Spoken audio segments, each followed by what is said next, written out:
di Cupu Channel Jendela Dunia. Kali ini kita akan ngobrol tentang keris sebagai salah satu pusaka dari dalam budaya Jawa. Monggo yang mau Mas Rino sih, Mas Rino. Jadi ketika kita bicara tentang keris di saat ini ya, jadi kita bicara pada salah satu pusaka Jawa yang ikonik adalah keris. Nah, ketika kita bicara keris di masa kini itu banyak sekali hal-hal yang istilahnya melatar belakangi tentang keris itu sendiri, baik itu tentang sejarahnya, baik perdagangannya ataupun perpindahan benda tersebut dari satu orang ke orang yang lain. Itu sejarahnya sangat luas sekali dan lepas dari masalah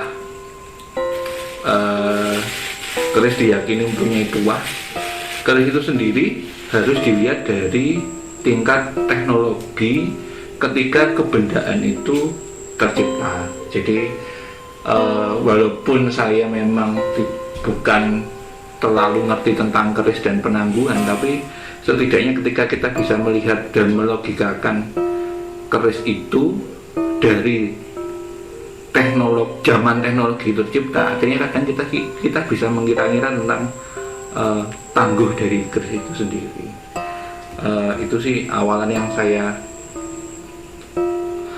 ingin katakan pada teman-teman semua. Jadi memang di zaman sekarang kan kita kadang sangat kebanyakan melihat rancu ketika kita melihat peredaran keris dan segala macam itu. Jadi tadi kami akhirnya gimana kalau kita membahas keris gitu, akhirnya ya oke, kita bahas keris. Setidaknya bisa untuk ngobati rasa keingintahuan kita gitu. Ini ada beberapa contoh keris yang ada yang bisa dijadikan untuk contoh beberapa tentang keris. Salah satu hal itu adalah, ini mungkin agak beda, tapi keris ini dia kan katanya keris lurus, tapi ada yang meyakini bahwa ini ada Luk Sinandi. Luk Sinandi itu dia kerisnya terlihat ketika miring, ada luknya. Cuman ada beberapa orang yang meyakini bahwa Luk Sinandi itu adalah buatan dan segala macamnya. Cuman yang jelas berhubung ini kan ya sebagian dari punya saya pernah melakukan hal-hal ya mungkin didengar orang agak kurang pantas, tapi ya saya pernah melakukan riset tentang ini. Jadi kalau yang ini dia mempunyai tingkat kepegasan tinggi, jadi bisa saya nggak berani agak gini ya nggak rusak. Dia punya kayak per gitu, jadi kayak per, jadi dia bisa ada pegasnya. Nah, cuman waktu dulu saya pernah mencoba untuk meluruskan yang namanya Luk Sinandi ini, kayaknya nggak bisa, karena beberapa kali pernah saya coba gitu ya namanya juga rasa ingin tahu ketika itu. Ini salah satu contoh Luk Sinandi yang iras itu gonjolnya dan wilahnya jadi satu. Ini salah satu contohnya. Terus kemudian contoh bikinan baru juga bagus-bagus. Ini salah satu contoh keris bikinan baru yang kurang baik atau istilahnya dikamal atau dituakan. Ini contohnya. Terus ada juga yang bikinan baru tapi besinya lumayan bagus dan dia dari besi lama.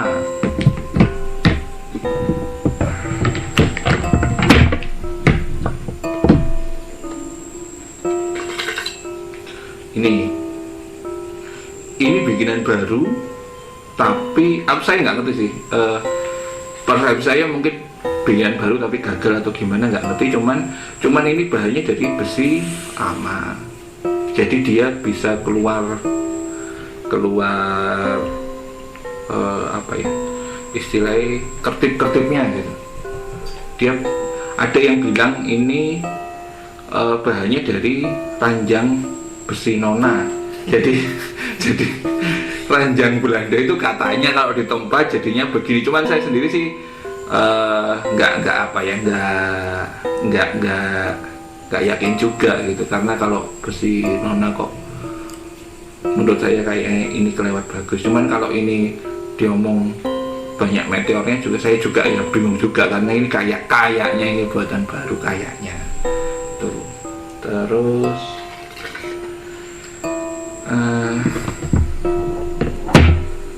ini bila dalam penangguhan ini disebut pusaka kulonan. Ini salah satu keris luk yang saya tahu bahwa tingkat penyembuhannya lumayan sempurna, jadi tintingannya bener-bener bagus. Jadi ketika ditintingi bunyinya tingnya bagus. Biasanya kadang-kadang kalau luk kebanyakan biasanya tintingannya tidak terlalu bagus. Terus ini juga jadi agak kontroversi sih di beberapa, ketika saya ngobrol dengan beberapa teman-teman berkerisan, karena kayaknya baru, ada yang ngomong baru, ada yang ngomong lama, ada yang ngomong demak, ada yang ngomong lebih baru lagi. Cuman ya saya pribadi sih biasanya ini pamor yang agak jarang ada. Walaupun dalam sisi perkerisan biasanya kalau wilayahnya lebar itu masuknya ke Tangguh Kartosura atau Tangguh Solo. Kalau wilayahnya kecil ramping biasanya masuk ke Jogja. Kalau agak lamakan, kalau lebar itu biasanya masuk ke Tangguh Singosari. Kalau ramping masuknya ke Tangguh Mojopahit. Setahu saya sih, kalau dari teman-teman yang pernah diskusi dengan saya sih gitu. Terus ada lagi yang ini kebetulan saya dapatnya dalam bentuk yang relatif utuh, walaupun belum saya warangi ulang. Keris ini dalam posisi tebal, posisinya cukup lumayan tebal untuk posisi keris pada umumnya. Biasanya ukurannya tebal, walaupun ini belum masuk kategori corok. Kalau corok itu biasanya wilayahnya di atas 40 cm. Kalau ini mungkin sekitar 32 ya, 35an lah mungkin ini segini ya gitu. Cuman salah satu hal yang menarik adalah ricikan ini detail, sogokannya jeru, dan dalam sogokan ini masih terlihat lipatan-lipatan pamornya, artinya pamornya sampai masuk ke dalam gitu sih. Itu pembukaan dari saya. Monggo nek ada yang mau menambahkan atau pingin ini mengkoreksi. Oh ya, ada lagi satu, walaupun ini belum masuk ke keris, tapi konon katanya ini adalah salah satu bilah kabudan. Salah satu bilah kabudan cirinya adalah besinya itu nganyam. Ya walaupun ini kemudian saya salah treatment ya, akhirnya jadi kayak begini. Jadi ini dulunya adalah wilayahnya kayak terselubungi selaput kaca. Cuman karena saya penasaran kalau diwarnai kayak apa ya, akhirnya selaput kacanya hilang, dikarenakan ketika pembersihannya itu dibersih sekali, karena ketika masih ada selaput kacanya si warangannya nggak bisa masuk ke besinya. Akhirnya itu selaput kacanya dihilangkan, akhirnya diwarangi, dan akhirnya jadinya kayak besi biasa. Ya walaupun banyak teman saya ngomong digoblok-goblokin, cuman kan saya jadi tahu gitu loh. Oh, nek jenis besi itu jangan diwarangi. Eman-eman. Karena untuk menimbulkan selaput kaca itu sendiri butuh waktu yang sangat lama. Itu yang saya tahu dari beberapa tentang keris. Monggo nek mau menambahkan atau mereview dari beberapa koleksi saya. Menarik koleksi kerisnya. Saya ini mau membahas dari sisi sejarahnya. Cuma yang saya tahu itu keris itu kan awal mulanya itu entah yang lebih tua ya. Yang saya tahu itu zaman Mataram kuno itu prasastinya saya lupa prasasti apa. Ada beberapa prasasti yang menyebutkan tentang keris. Jadi prasasti zaman Mataram kuno itu ya sekitar abad 8 sampai abad 10 Masehi itu. Dia itu menyebutkan keris tapi masuk dalam daftar sesajen atau apa gitu, dan tapi dia kategorinya masuk alat-alat rumah tangga kalau nggak salah ya. Itu istilahnya istilah keris itu mungkin asalnya dari situ. Cuma kan seiring perkembangan zaman itu kan yang jadinya alat rumah tangga mungkin peso, jenis peso atau apa gitu, terus jadi untuk ya semacam senjata tikam, terus akhirnya semakin kesini semakin berfilosofi menjadi pusaka gitu kan istilahnya. Kalau pusaka ya kalau untuk berperang ya bisa, cuma kan dia sebagai istilahnya senjata terakhir itulah yang untuk digunakan gitu kan. Nah terus kan ini kan kalau dari sisi sejarah yang istilahnya yang tercatat gitu kan, kalau yang dari cerita dongeng atau entah apa gitu kan istilahnya kan, empu pertama itu kan yang dari Merapi itu empu, orang sini bilangnya empu Romoyadi atau apa gitu. Dia keris pertama itu Pasupati apa itu namanya atau apa, lurus gitu kan ya, mungkin masih sederhana, cuma kan ini masih sebatas cerita yang entah itu sumbernya dari mana gitu kan. Nah lalu kan kalau kita masuk ke filosofi gitu kan, sebenarnya kan keris itu kan kalau yang bilahnya ini kan sebagai simbol lingganya gitu kan. Nah ini terus kan ganjanya ini sebagai yoninya itu kan, sebagai ini yang maskulin dan ini yang feminin gitu kan, bahwa ini kan konon begitu. Terus kalau filosofinya lagi kan istilahnya sebagai simbol manunggaling kawula Gusti kan. Kerisnya ini kan warongko kan, yang umum kan curigo atau kerisnya mancing warongko, curigo mancing warongko gitu kan. Cuma kan nanti ada tingkatan yang lebih lanjut lagi, warongko mancing curigo gitu. Itu yang diistilahkan pamoring kawula Gusti gitu kan.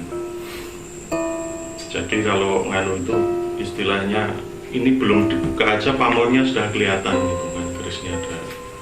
Apalagi kalau sudah dikeluarkan gitu kan bilahnya. Terus apalagi, jadi kan penuh dengan simbol itu. Salah satunya juga kenapa kok menggunakan unsur dari luar bumi atau unsur dari langit itu, meteor itu kan.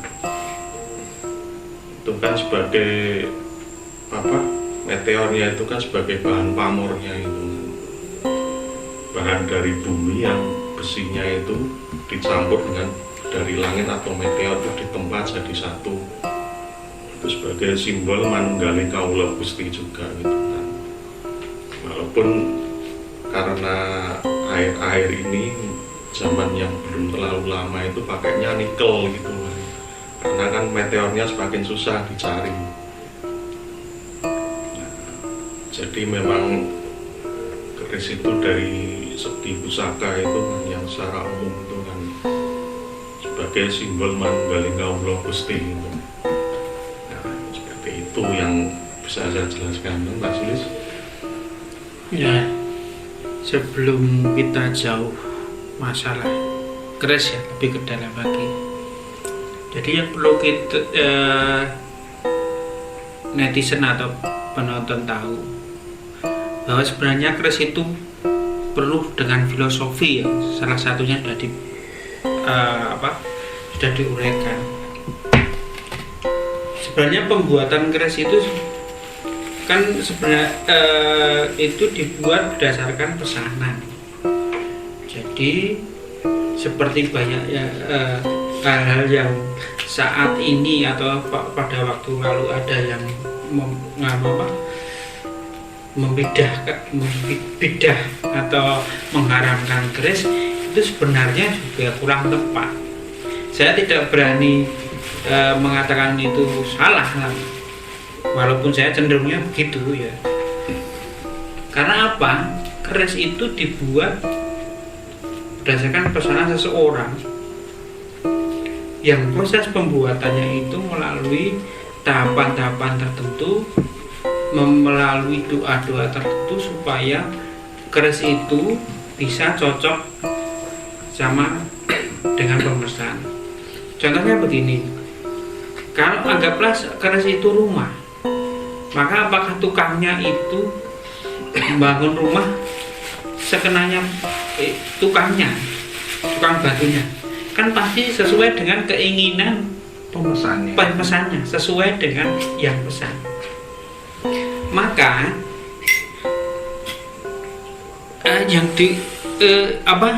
pembuatnya itu disesuaikan dengan pemesan. Artinya keris seorang pedagang tentu berbeda unsur doanya atau doa-doanya yang ditanamkan dalam keris itu dengan seorang petani. Beda pula dengan seorang pegawai. Jadi memang berbeda. Jadi kenapa keris itu dianggap pusaka? Karena itu sifat keris adalah merupakan senjata, tetapi sifat kandel. Artinya dia membuat orang si pemesan ini atau pemakainya itu membuat sifat kandel. Kandel itu artinya teguh. Semakin teguh, semakin percaya diri, semakin bisa mempengaruhi ritme kerja atau ritme kehidupannya menjadi lebih baik. Maka seorang empu, si pembuat keris itu akan menanamkan doa. Proses pembuatannya itu dia akan menanamkan doa yang sesuai dengan pemesan. Jadi kalau isinya itu doa, maka kan juga nggak apa-apa. Jadi tentu saja saya juga tidak menafikan bahwa ada sebagian pusaka yang sudah berisi dengan makhluk-makhluk lain. Tetapi sebenarnya keris itu berisi, pada pertama kalinya pembuatnya itu berisi doa dari si empunya, dari pembuatnya, supaya si pemakai itu menjadi lebih percaya diri, lebih mengeluarkan pamornya lebih besar lagi. Ya, terus. Jadi bisa menjadi pengaruhnya terhadap kehidupan si pemesan lebih baik.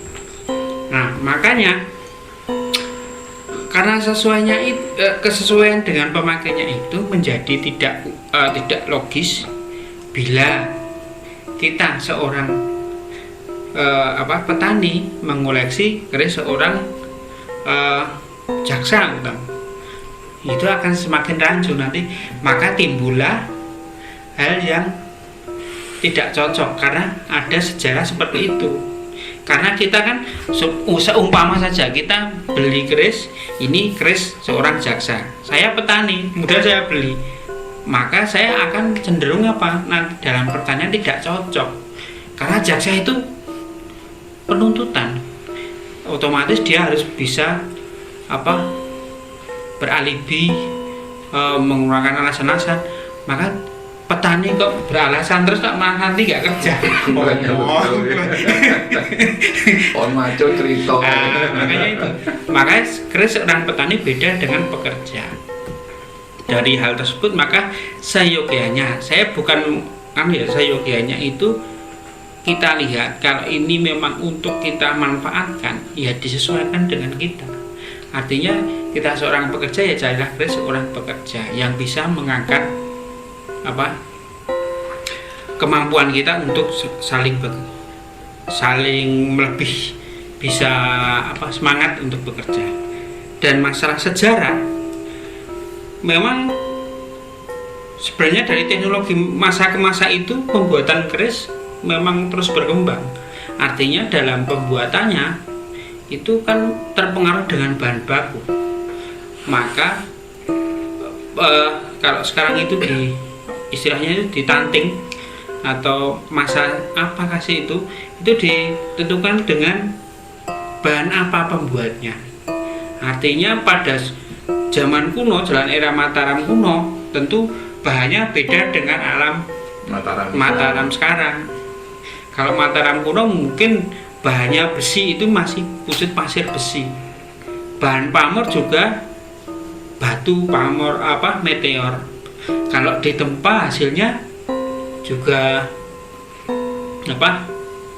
juga tidak bisa, mungkin tidak seindah sekarang ya. Pamornya tidak yang berkulit atau apa, tapi efeknya di besi akan terasa berbeda karena tingkat kekerasannya juga akan berbeda karena pengaruh tempaan tadi.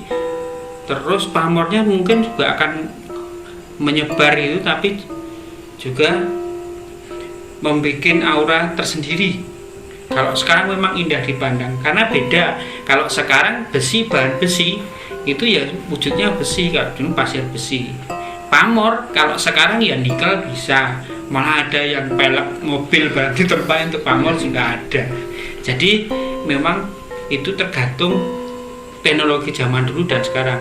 Apakah sekarang teknologi zaman dulu lebih baik daripada sekarang? Ya tidak, karena itu zamannya seperti itu. Sama tergantung yang mesan. Ya. Duitnya kandel Ya.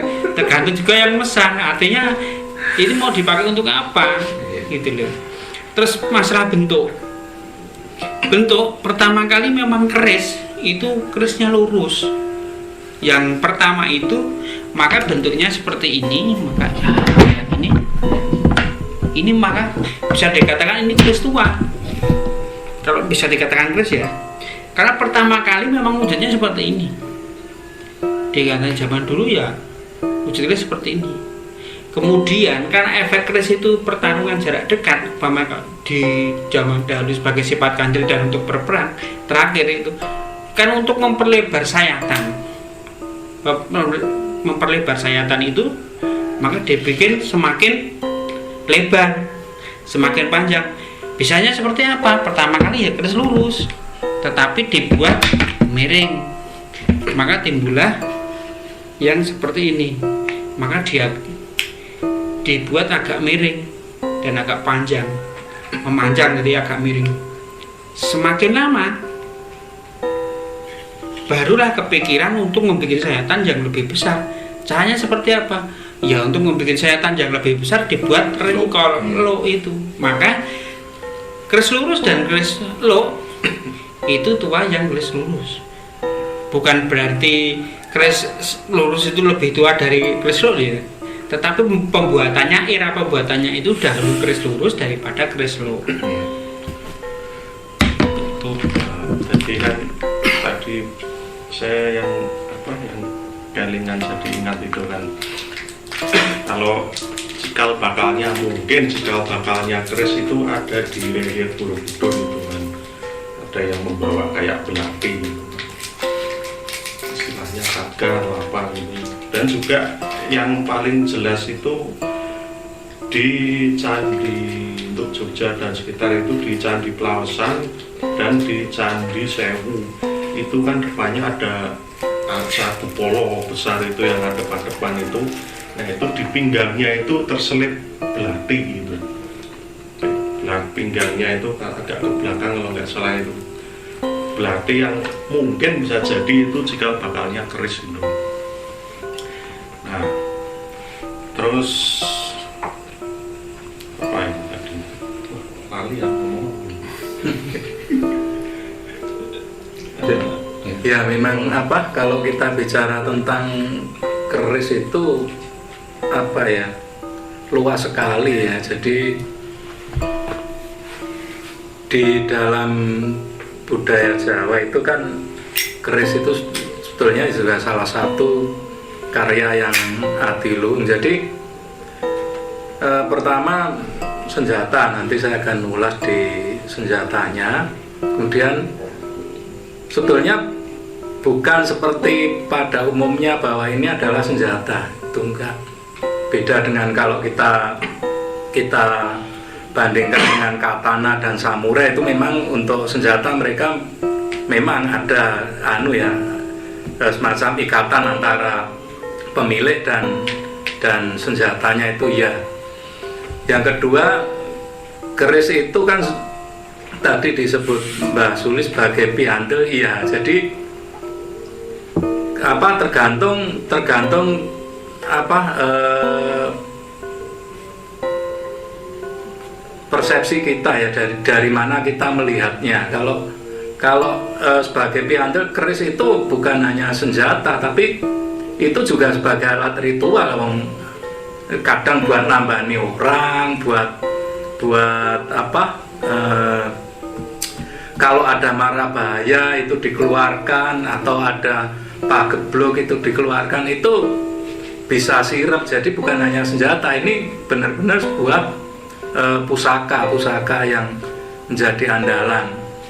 Nah, yang berikutnya ya, kalau sekarang yang dijelaskan Mas Rino tadi esoterisnya, jadi sebagai koleksi, dilihat bahannya itu juga udah luar biasa. Kalau kita mempelajari tentang bahannya itu dan pembuatannya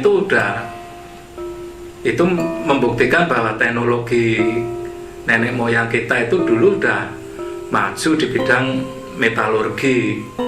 Kemudian keris ini juga ya tadi ini juga selain apa, sifat kandel itu juga tadi disebut Mbah Suli sebagai doa ya. Kalau sekarang itu kan kalau kita bicara di ilmu motivasi, apa ilmu tentang pemikiran, itu kan ada namanya simbolisasi atau visualisasi. Ini juga sebuah visualisasi doa ya, seperti yang diceritakan Mbah Sulis tadi, bahwa kalau Mbah Sulis tadi kan ini untuk petani, ini untuk jaksa. Nah, dari keris ini juga, ini sebetulnya untuk apa sih? Untuk kerezekian, untuk karir, untuk macam-macam. Jadi bukan berarti terus kerisnya itu buat nusui orang biar enggak. Itu ada doa di dalam keris itu lewat pamornya, lewat bentuknya dan sebagainya. Kemudian masih banyak yang lain ya, karena memang luar biasa sih keris ini. Makanya kan ini juga salah satu yang ditetapkan oleh UNESCO bahwa ini keris itu jadi warisan dunia yang non bendawi, warisan dunia ya bendawi yang dari Indonesia. Nah, itu ya, kalau saya melihatnya dari senjata itu, ini masih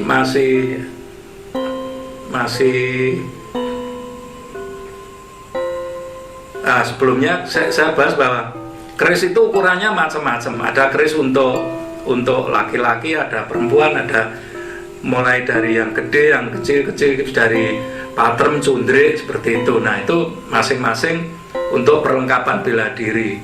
Nah, cuma yang jadi penglihatan dari saya, sebenarnya keris ini pemakaiannya untuk senjata itu seperti apa? Karena kalau kita lihat tidak mungkin kalau keris itu digunakan seperti golok atau seperti celurit, pedang, samurai yang kalau bayangan kita itu terus teng gini pakai keris itu tidak mungkin, karena kan dilihat dari pegangannya ini kan ini terlalu kecil kan, jadi ini akan mudah lepas. Dan ini beda dengan golok ya. Kalau golok kan bisa dimainkan, bisa untuk nangkis begini, nanti posisinya seperti ini, atau nanti dirubah. Ini kan enggak. Kalau ada trisula itu kan bisa dimainkan lewat ini, celurit pun bisa. Ini kan nggak bisa dimainkan kalau seperti ini. Nah, jadi kalau menurut saya itu sebagai senjata, ini senjata pamungkas ya, ketika lawan itu sudah istilahnya sudah tinggal dihabisi. Nah, ini penghabisannya itu pakai keris itu. Jadi kalau atau senjata ketika lawan lengah itu baru pakai keris. Ini dasarnya ya, satu itu dari bentuknya sendiri, yang kedua kalau kita babatnya ini Arya Penangsang itu kan ketika perang sama Danang Sutawijaya itu kan kerisnya nggak keluar dulu. Danang Sutawijaya pokoknya sudah terjadi, walaupun dia sudah ditombak itu kan masih bertarung. Nah, ketika sudah tinggal istilahnya tinggal menghabisi, baru dia keluarkan kerisnya. Artinya keris itu dalam peperangan tidak langsung digunakan. Nah, itu yang berikutnya, kalau kita lihat dari pencak silat itu jurus keris itu udah langka, hampir saya pikir sudah nggak ada. Dan yang ada sekarang ini yang jadi jurus baku untuk pencak silat, baik itu pencak silat Indonesia maupun persekutuan silat antar bangsa, itu yang dipakai golok, celurit, toya, bukan keris. Trisula enggak, Mbak. Jadi malah itu yang untuk dipertandingkan. Oh, iya. Intinya bahwa keris ini langka. Ini saya hanya bisa melihat permainan keris itu hanya di tarian ya, mungkin Duto Cake dan itu. Dan memang kayaknya sih fungsinya paling pas itu kan buat nusuk gini. Jadi ketika ini dipegang, nah kan buat gini. Karena susah kalau mau menikam ini terus dibalik kan. Kalau itu peso atau golok kan bisa untuk menikam atau bisa untuk menusuk. Kalau untuk serangan yang melingkar gini, dia nggak punya ketajaman, ya kan. Jari ini orang Jawa kan kerisnya melungkar nih, rasa ngiris ya. Jadi memang tidak untuk membacok, untuk menyayat ya, sama untuk menusuk. Jadi kalau dilihat dari senjata itu, tapi keris itu sendiri ya pusaka itu tadi, karena keris ini dianggap juga sebagai kalau di Jawa kan itu person, jadi kita nggak ada jual beli keris, yang ada mahar itu ya kita nikah dengan kerisnya, jadi kan kita bayar mahar. Kemudian untuk memiliki ini juga nggak wis tak tuku wis rampung gitu kan, ada namanya nayuh itu kan untuk penyelarasan kita dengan kerisnya ini. Jadi tidak bisa dipandang hanya sebagai senjata, tapi ya pusaka itu memang kompleks. Menurut saya. Nah, ini saya jadi ingat itu kan, ini ada dulu waktu ada di Sarasehan atau apa itu, saya agak lupa itu kan. Jadi keris itu dipakai senjata itu ketika ada duel 1 lawan 1 gitu. Itu duelnya itu namanya kungkeban. Jadi memang benar-benar jarak dekat dan cara megang kerisnya itu kayak gini. Yang ditikam itu bukan depan area dada ataupun, tapi geger punggung gitu loh. Jadi memang jarak dekat banget itu. Jadi mungkin jarak ya 1 meter atau apa gitu, terus ya mulai langsung ditikam itu punggungnya gitu. Konon katanya begitu itu kalau bela diri apa kayak istilahnya itu kungkeban itu. Ini sama kayak yang di Sulawesi itu yang senjata badik itu kan. Dia memang ya mirip seperti itu, cuma dia itu depan kan satu dan dia duelnya itu di dalam sarung gitu. Tusuk-tusukan siapa dulu yang paling ambruk, nah itu dia yang kalah itu. Iya, kalau di Bugis memang pakai duelnya sarung kan. Iya. Sarungnya kan Cuman agak bedanya badik itu bilahnya tajam. Iya, tajam. Jadi masih bisa untuk menyayat. Tapi kalau pegang keris kayak gini untuk nusuk, katanya nggak nganu, kurang tepat, sebenarnya seperti ini gitu. Itu kalau Khadga. Ya ini kan contoh gitu. Nah tadi kan dibahas soal apa doa itu kan. Jadi kan orang Jawa itu kan apa-apa itu kan diwujudkan, apa itu diwujudkan melalui sajen atau benda-benda itu kan. Itu intinya itu doa, kayak keris itu kan doanya si empu yang diwujudkan melalui pusaka atau keris ini. Jadi istilahnya sifat kandel itu juga bisa bermakna lain kan apa? Kita doa itu seperti pusakanya itu seperti tabung resonansi pada gitar itu, gemanya gitu. Jadi kan kalau gitar nggak ada tabungnya yang bergendong gede itu yang bunyinya nggak keras gitu. Tapi kan begitu ada tabungnya itu ya jadi keras. Ya seperti itulah fungsi keris itu kan. Jadi ya bukan berarti terus kita minta-minta sama kerisnya itu enggak, cuma kerisnya itu kan sebagai ya untuk selaras lah doa kita sama doa si empu itu yang diwujudkan melalui keris itu sehingga menjadi cepat terkabulkan. Nah dalam kalau ada orang yang melihat oh ini kerisnya itu ada jinnya, ya mungkin saja ada makhluk astral lain yang istilahnya numpang nunut ngiyup itu di dalam itu yang mungkin juga ada. Cuma kan itu kan tergantung yang lihat itu kan.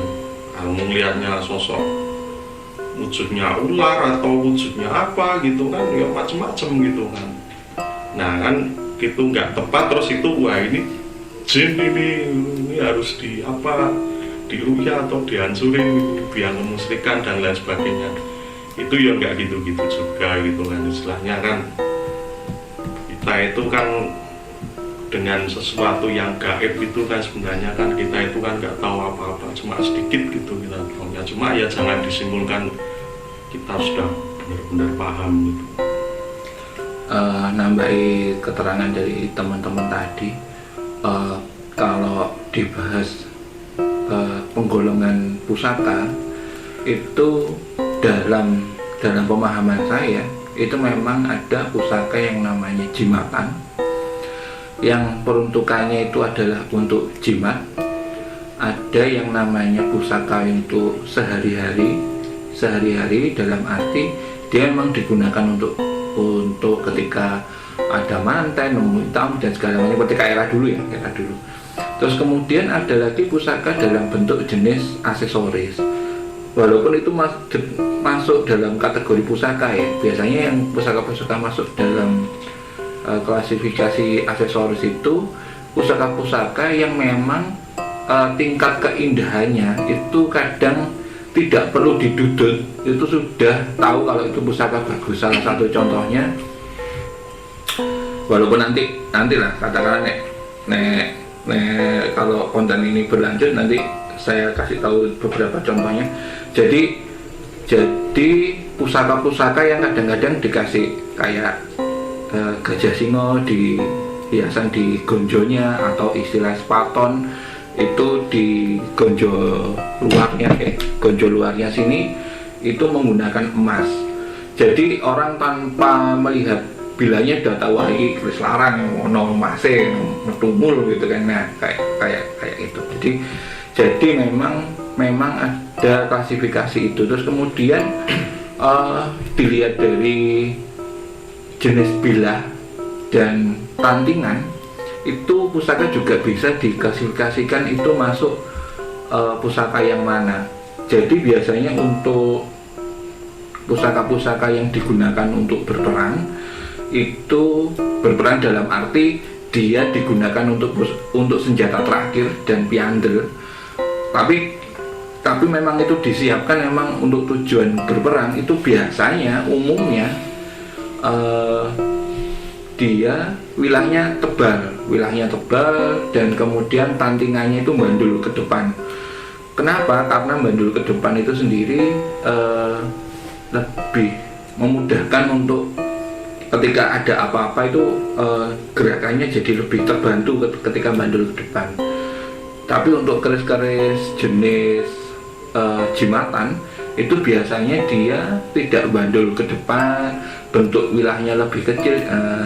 Contohnya kayak seperti ini. Ini termasuk jimatan. Terus keris-keris model seperti ini juga termasuk jimatan juga. Kenapa? Karena pada dasarnya dia memang tidak dikonstruksikan untuk menghadapi sebuah peperangan yang kita memang untuk maju perang.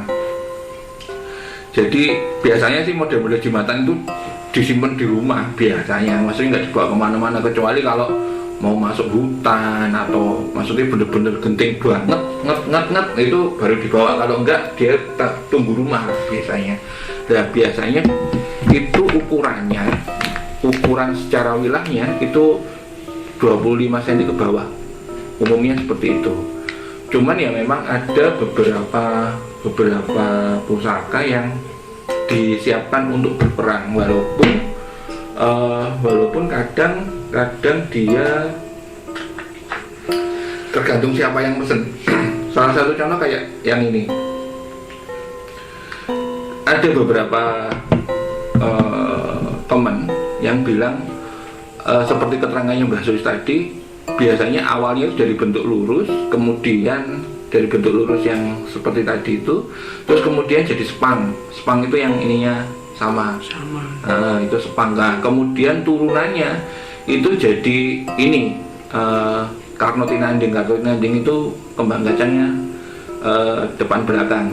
Katanya itu turunan dari spang katanya.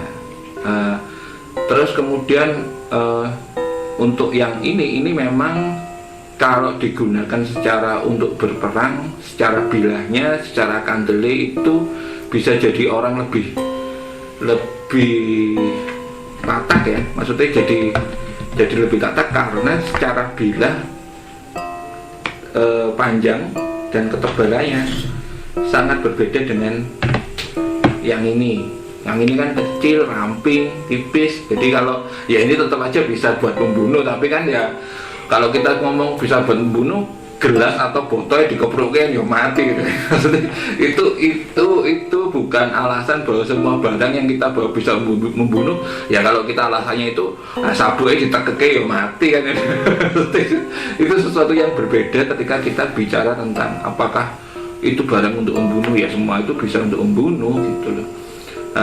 Terus kemudian ketika nambahin keterangannya Mas Agung tentang untuk berperang, secara umum bilah itu, setahu saya tentang bilah ya, walaupun ini pengetahuan umum secara bilah itu sendiri ketika untuk berperang harus diketahui kegunaan dan fungsinya, karena bilah itu sendiri mempunyai ergonomi yang dibuat kadang-kadang khusus untuk peperangan jenis tertentu.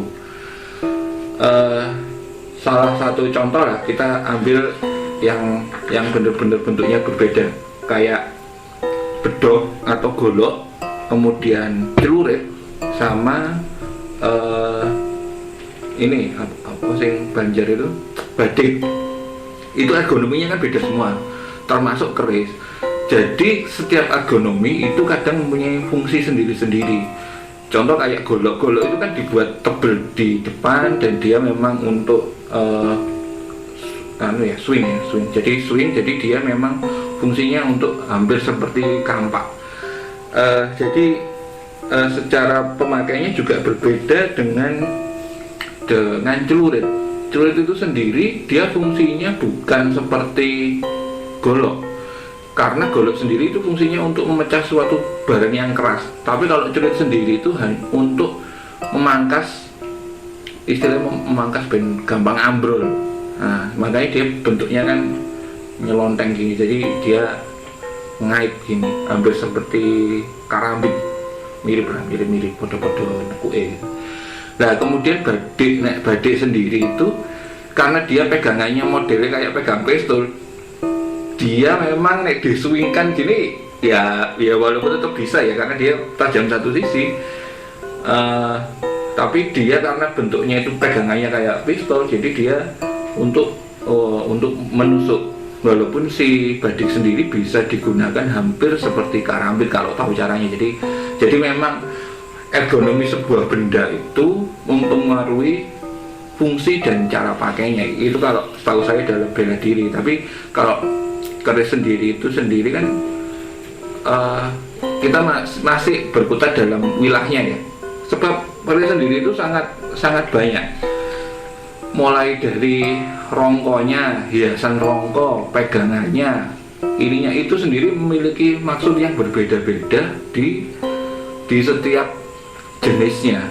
Ya walaupun kadang keterangan hal itu memang agak sulit didapatkan di zaman sekarang dan banyak buku-buku keris sendiri yang membahas hal itu, tapi harganya relatif mahal. Maksudnya yang kayak warnanya Bambang Heru Sukmo ya kalau nggak salah.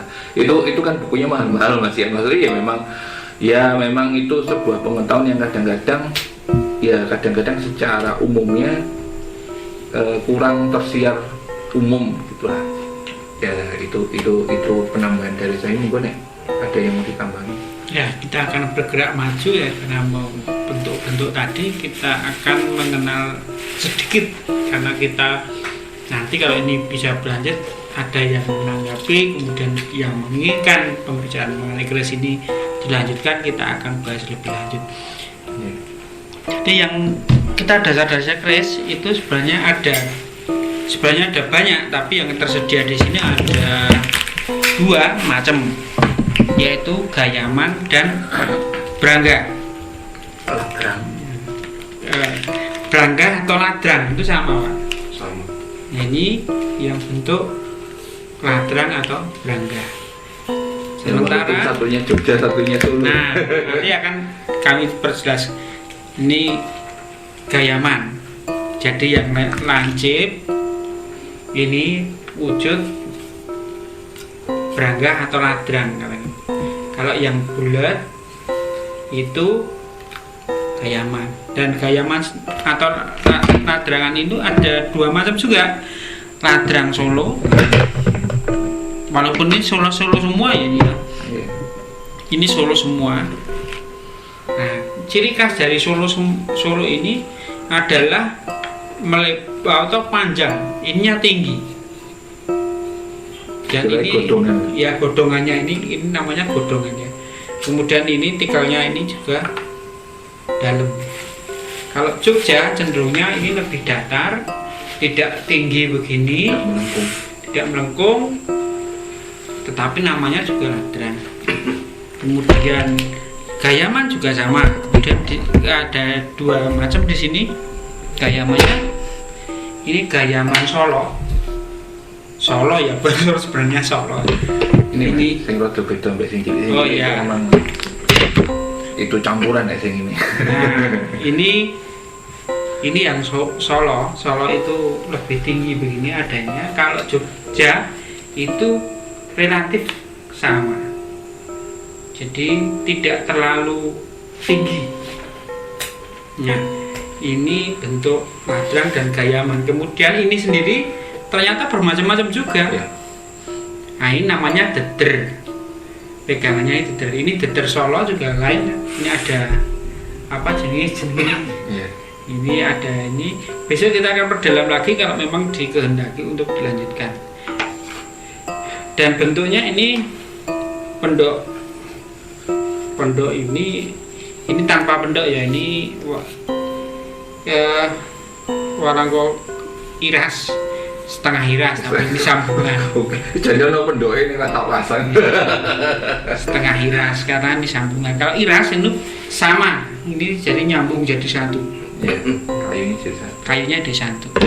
Kalau ini pendoknya pendok suwoso apa nih? Ya, yang jelas ada bunton, ada yang Ada ini bunton, ini ada yang belewah. ini blewa. Blewa sendiri ada pendok selorok itu juga. Ya. Ini pendok selorok ini. Nah, ini pendok selorok karena ini seloroknya kan ini. Ya. Ininya yang belahan. Nah, warna sendiri juga menentukan warna ini. Nanti ada warna hijau, ada warna merah, ada warna coklat. Itu ada sendiri artinya. Ya. Itu untuk sekedar pengenalan tentang keris ya. Kecuali ini keris yang wadidang. Ini juga kayu bisa Nah, juga. itu maksudnya sandang walikat. Nah, sandang walikat ya. Sandang walikat. Ya, memang cenderungnya begini, ada yang gede, tebal, ada yang tipis begini. Begitu kira-kira. Nah, Iya. Masih banyak yang dibahas, tapi kalau kalau diteruskan sampai Itu belum bulanan. belum ukurannya ya. belum ya. ukurannya. Besok kita akan, kalau dikehendaki, besok kita akan membahas tentang dalamnya keris apa, termasuk pamor, sandangan dan kayunya. bisa. Baik, demikian tentang keris. Mungkin kita akan bahas lebih lengkap lagi atau lebih dalam lagi, karena keris ini memang sangat kompleks, sangat banyak sekali aspek yang bisa dibahas. Kita akan lanjutkan di obrolan-obrolan berikutnya. Sampai jumpa.